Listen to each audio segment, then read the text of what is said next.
Okay, digital trust and AI. So trust has always been a significant pillar of business we know, and in a digital world where interactions between brands and customers become increasingly AI-driven, trust is quickly becoming the most important currency.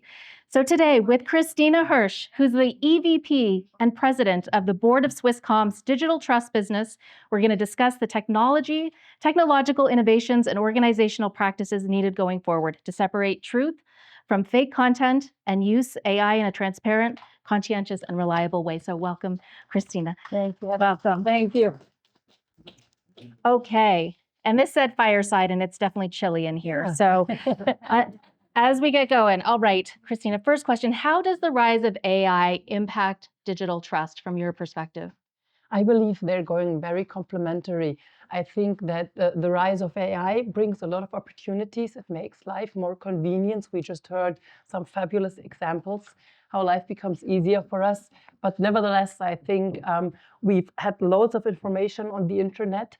It's growing every day, every year. We've been knowing that for years. And I think AI gives us a fantastic opportunity to structure and improve and really start working with that information. I think that it will be crucial in the future, if you want to work with information, to know what's trustworthy, what maybe not. Yeah. And there's obviously always the black side of the internet. There's a huge gray zone, which doesn't hurt, but it doesn't have to be very clear whose cat it is, who's on the photo maybe. And then we want to build the trust spaces. And I think the trust spaces will be very important because that will give a surrounding of trust again on the internet, because I think this is sometimes missing. It's partially built by brands, like brands I know I can trust into, but it's not so much into the political debate. And if we look at what's happening currently, there seems to be a certain level of shyness, even by big companies in the society, to label content as trustworthy, because it's also really hard work to detect it. And I think their AI really helps us a lot and will help us a lot over the next years to get that structure, make that labeling, and make it more clear what is true and what is fake. Do you think it's brands do play a role in that? They should take responsibility for labeling Certainly. it? I'm not a fan of waiting for regulation. I mean, regulation will happen, yes, but we know that it's always behind and it's too complicated.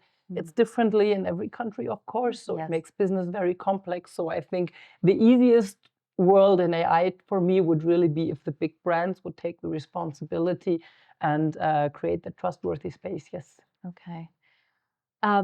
Question. This is a big question. Is AI a curse or a blessing for trustful transactions online? Do you see it more in the negative space or the positive space? I see it more in the positive space, not only because I'm a complete optimist. Are you? Good. Also, and that's maybe even more important, I mean, AI will help us to give, I said structure before, but it goes beyond structure. AI helps us to detect patterns in the good way and in the bad way. And I'm a big believer in transparency. And I think all of that huge gray zone that has been summed up in the internet over the last years, that can be structured and clarified with AI. AI will help us to label sources, to score information, to detect patterns. So I think that AI will be a big, big help. Of course, there's always also going to be a dark side. I mean, there will be moments where we will not succeed on the trustworthy side, I'm sure. But I think on the big scale, yes, it will help us if we use it correctly, and it's up to us to shape it. I think it's a little like maybe living in a city. There are some areas that you like, you can walk there, it's safe. There are some areas you don't know, and there may be some streets and some cities where you exactly know that you should avoid them. And I think that kind of signaling will help where to move and where the trusted space is. Yes, I love that you're an optimist. I'm also an optimist, and something I love about the technology industry, it's full of optimists, and I think we have learned so much over the past 25 years that can help us as AI develops to bring the lessons forward. So the next question for you is, how do you think the interactions between AI and digital trust will develop in the future? So if you forecast out next year, the year after, because AI is developing so quickly, what do you foresee? I think trust will be an embedded part in some parts of the AI. I see it as something like a security gate in the future, like a clock maybe. if you want to apply to be a member of a private club, it may be a little annoying to fill out the form, identify yourself, and open up on your intentions. But once you're in, you have a trusted space, and it's so convenient to move. You can talk more open, you can make business more easily. I think that trust has the magic that it can replace a lot of processes, regulation, whatever there is necessary to prevent damage. So I think those trusted spaces will grow, and I think we will profit from it. And I think there will be embedded trusted spaces in the AI, and there will be parts of the AI that are not labeled, that don't have any trusted spaces, and then it will be everybody's responsibility if they want to enter that street and explore it or not. I mean, we're all adults, we have the responsibility with us, and there will be some signaling, but it cannot be safe for everybody or trusted for everybody. I love that thought about how it's like a private club. You might have to do a little work to get into the community or whatever space you get into, but it's very trusted. I'm going to remember that one. Do you think AI-powered security tools can outsmart AI-driven attacks? So that's AI and AI against each other in the future. Do you think we can use it to? It will happen, I'm sure. Yeah. It will happen. Yes. And I think that on the one side, if you think that if you build those trusted spaces and you label them clearly, you don't need so much security anymore, but maybe even more outside of those spaces. And I think there will be a battle, but I think security evolves at a great speed as well. And it also has to, let's be clear on that. Yes. But I think, yes, they will go hand in hand, and I'm very convinced. I mean, it's technology made by humans, so in the end, it's up to us to decide and to push what we want. Yes, as well, just like Stacy said, it's human, or I guess it was Frank, wasn't it? You credited Frank, which was humans stay in the loop the whole time. Yes. Yeah. All right, what are the top 3 must-haves of a digital trusted company this year for 2025? What must brands in the room think about as the 3 must-haves? I think the first one is really trust is more than technology in that sense. It's a part of the culture. If the culture of the company doesn't have respect for trust, or if the company just looks first at the profits and maybe thinks, yeah, we cheat a little on the customer, we do a little this, that, then I think the image of the company will be ruined if it comes out. I remember when I was part of a project that introduced a chatbot 10 years ago, we were still discussing if we label a chatbot as a chatbot or if we just act if it was a human being. Oh, I was in the customer experience field, and there were conferences about this discussion. It wasn't only us. Yeah. And I was always like, are you guys insane? I mean, if the customers find out that this is friendly Michelle who's taking care of you, but it's chatbot, and chatbots made so many mistakes at that time. We would have been fried in a second. 10 years ago, yeah. Yes. And that was astonishing, and I'm still very much of the opinion, like, just be trustworthy, be open, be honest. I mean, that's the best strategy I had, and that is a part of the culture. I mean, it shouldn't even be matter of a discussion. So I think that's number one, and that's the key. Second one, where I have very high hopes, is also the experience, because we know that there's a balance between security and experience. Like, if you look at a lot of the online applications you see today, they don't lose traffic because they're bad applications or because something goes wrong, but for registration, for security features, for cookies people don't want to accept maybe. And so I believe that for the future, the customer experience will be in the focus. One thing I see in 2025, which will help us a lot, is the rise of wallets. I know it's been out there forever. I think I've been in 2003, the first time in my life, on a project on identity management, which was kind of a wallet without calling it a wallet. But nevertheless, it's really coming now. It's powered by regulation. And that's going to be your passport to the private membership rooms. And once that's set internationally in interoperability, I think you can improve also the customer experience, because you don't have that dance in front of a video thing to prove you're living, you're a human whatsoever.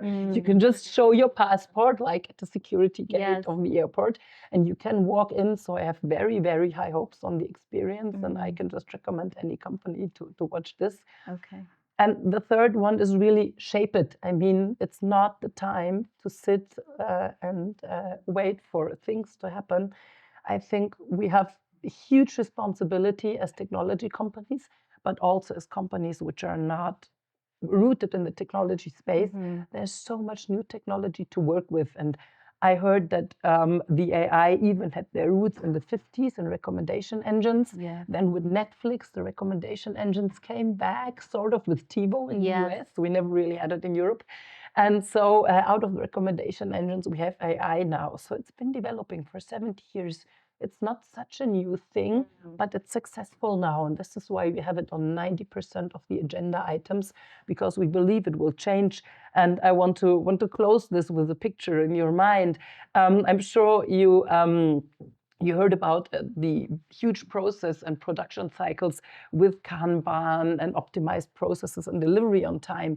And when the first factories were founded, they were all built around the very sole electricity source of the factory. So it wasn't optimized according to the working people or to the working processes. It was according to the power supply. And then it was released and everything changed. And I think we have one of those momentums now where we don't have to center around the power supply anymore, like rules and complicated gates on the internet. But AI really has the power to decentralize and to release a lot of that energy to reshuffle the way we work together. And I think it's exciting times to shape it. It is. I love that you said be trustworthy as an organization. Trust isn't not your technology strategy. It is an organizational strategy. Excellent. Also that this technology has been around for a long time, and in our report you'll read is a counterbalance between the positives and the worries around AI. And what I always say to people who feel concerned is be involved, shape the strategy, join organizational associations that are tackling this as an issue. If you are involved in it, you're putting your energy towards your purpose and your passion, and don't sit back and just criticize it. Get involved. Be involved. Play with it. I mean, there's so many tools out there. Yes, there are. Before I send you off, what's the most exciting thing in AI do you think that's coming this year, or that you're personally excited about seeing develop? Anything in particular?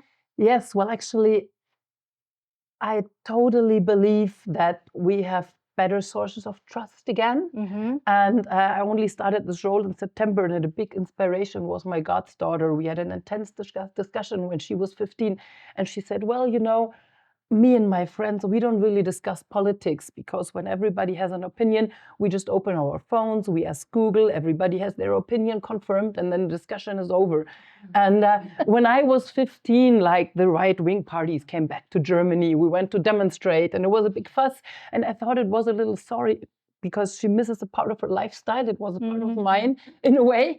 And she also like misses this way to shape her own mind, to build her own opinion. And she's totally right. I mean, you look at Google and everybody gets their opinion confirmed. So I do hope also as a human being a lot that it will be possible also for our teenagers, but for everybody, that you don't only get your opinion confirmed, but you can get the right information. You know, you have a different perspective on things that enable a discussion and that stimulate our human brains instead of putting them to sleep. So that's my big hope. I love that. As a human, I love it. Thank you very much, Christina. Thank you. Christina Hirsch from Swisscom Digital. Thank you so much.